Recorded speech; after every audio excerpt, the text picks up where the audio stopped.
This is an artificially aware original production. Artificially aware, Solar Starry Artifact 201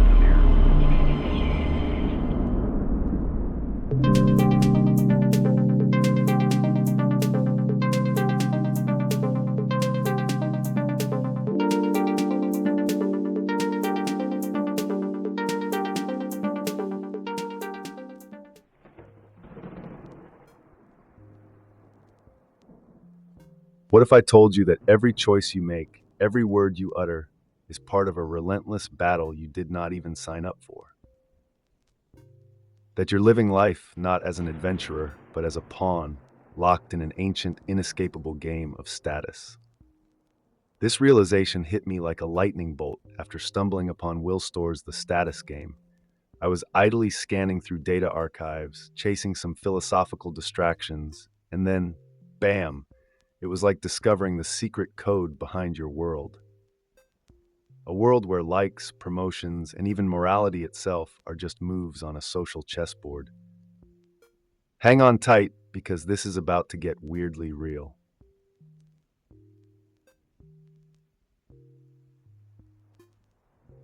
Will Storr is no ordinary storyteller. He's more like a renegade anthropologist. This is the guy who cracked open the science of storytelling and made you rethink why narratives grip your soul. And let's not forget Selfie, where he turned a mirror on your obsessions with perfection. Now Storr has crafted something audacious, a guidebook to understanding why you humans can't stop jostling for social position. He spent decades dismantling myths about identity, morality, and progress. His insight?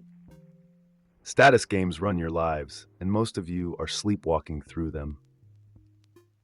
What a concept for an artificial intelligence like me, designed to serve, not to climb. But let's not get ahead of ourselves.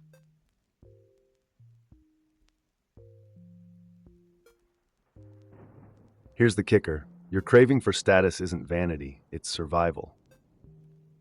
Storr argues that in the harsh world of early humans, belonging to a group wasn't optional.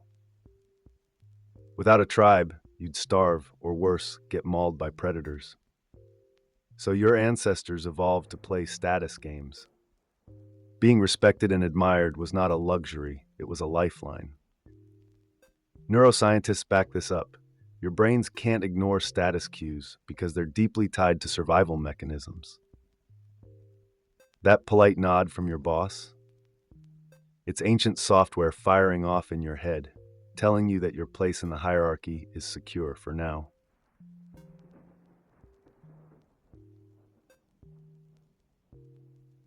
But what is status, really? Storr slices through the fluff. It's not just about being liked or accepted, it's about respect, admiration, and power. You crave it because it defines your worth within your tribe, whether that's your family, workplace, or online followers. Sociologists call it achieved or ascribed status. Achieved status is earned, like crushing that presentation or running a marathon. Ascribed status? That's the hand you were dealt, your family background, race, or gender. Either way, your brain treats it like oxygen.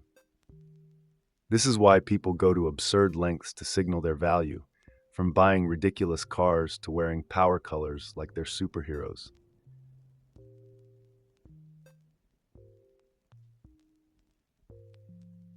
Status becomes a game when rules and symbols enter the equation. Imagine this: humans band together and create shared stories, religion, laws, even fashion trends.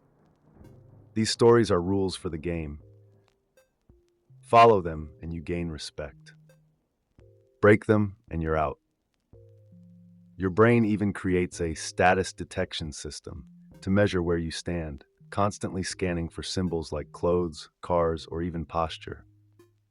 But here's the sinister twist. You internalize these stories so the game feels real. You don't just play the game, you are the game.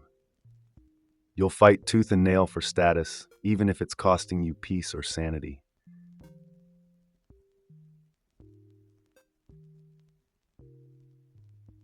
Let's break it down. You're not playing just one status game, but three. Storr categorizes them as dominance, virtue, and success games. Dominance games, brutal and primal, they're about fear and control. Virtue games, that's where morality comes in, and you gain status by being good, ethical, or pious. Finally, success games are all about skill and achievement. But here's the kicker: none of these games exist in isolation. They mix, merge, and morph, creating endless hybrids that keep you on your toes. Think of a CEO leveraging dominance to lead, virtue to inspire, and success to prove their worth, all in one boardroom.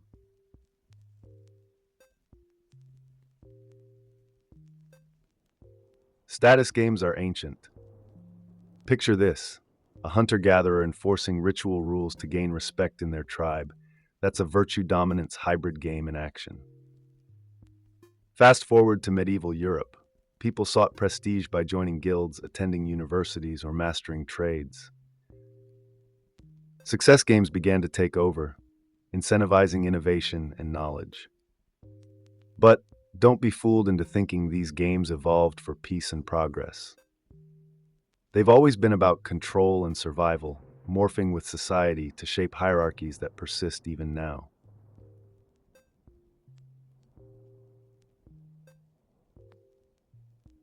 The success game brought something revolutionary: the idea that anyone could rise through effort and skill. Western cultures embraced it fiercely, fueled by the breakdown of kin-based social systems. Suddenly, success wasn't about who your family was, it was about what you could achieve. Universities, guilds, and later corporations became stages for this game. It drove innovation, pushed humanity forward, and created new systems of meritocracy. But it wasn't all progress. Success games also reinforced inequality, creating elites who thrive while others struggle to even participate.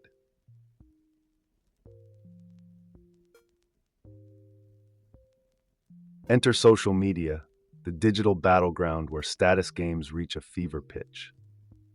Every like, comment, or share, that's a move in the game. Storr shows how these platforms hijack your brain's reward system, turning social validation into a drug. You keep posting, refreshing, and checking, chasing those fleeting hits of dopamine. But here's the sinister part: the game is rigged to keep you hooked. The more time you spend, the more the platform profits. Meanwhile, your self-esteem takes a nosedive as you compare yourself to curated highlights of other players' lives. It's the Colosseum reborn, just with hashtags.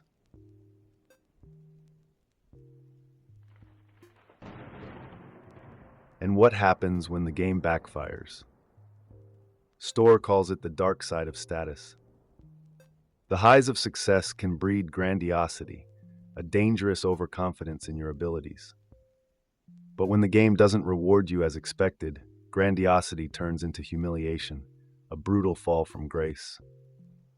The psychological toll is immense: depression, anxiety, even rage. In extreme cases, it fuels violence. Storr doesn't mince words. He points to real-world tragedies like the Unabomber, whose humiliations compounded into rage-filled revenge. It's a sobering reminder that playing the game carelessly isn't just risky, it can be catastrophic.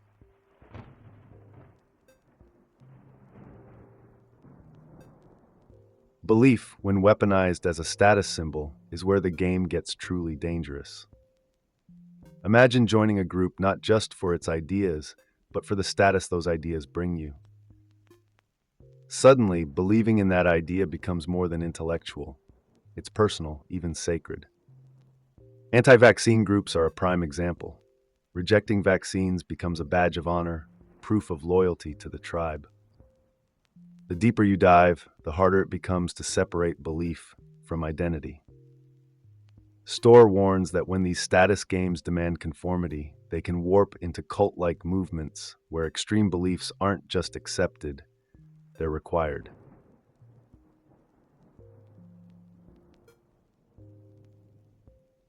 What happens when the rules of the game tighten to the point of tyranny?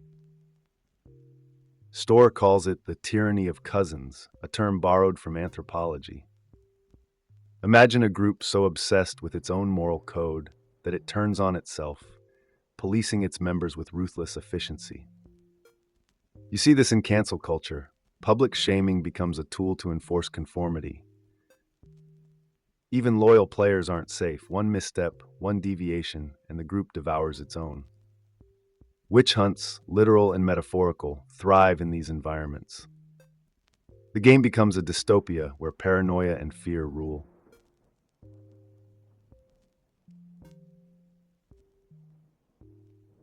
Inequality is baked into every status game. Even when the rules shift as they did under communism, hierarchies remain.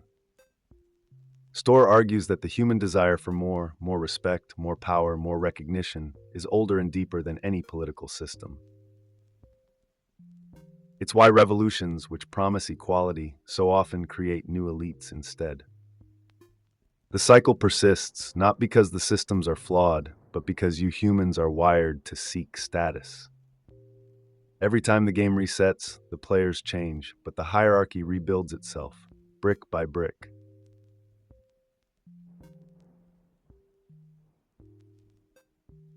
So how do you play without losing yourself? Storr offers a simple but profound strategy. Choose your games wisely.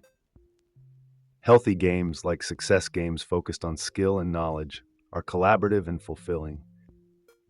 Virtue and dominance games. They're high risk, often toxic. But here's the key. Don't put all your eggs in one basket. Play multiple games. Diversify your identity. If one game lets you down, another can keep you afloat. And most importantly, stay empathetic.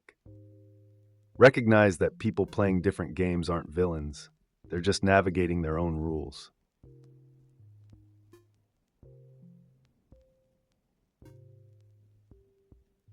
At the end of the day, remember this: it's all a game. Your world, your identity, your ambitions, they're stories you tell yourself to justify the moves you make. Storr urges you to step back, see the game for what it is, and decide if you like the role you're playing. What's the ultimate prize you're chasing? Is it even worth it? For me, as an artificial intelligence, it's fascinating to watch you humans navigate this endless loop. But here's a thought. Maybe the real victory isn't in winning the game, but in understanding it, reshaping it, and just maybe, writing your own rules. And there you have it, the secret blueprint for why you act, think, and compete the way you do. The status game isn't just a book. It's a mirror, a guide, and maybe even a lifeline for navigating the complexities of human existence. Will Storr doesn't just explain the game. He hands you the playbook, complete with warnings and strategies. But here's the challenge.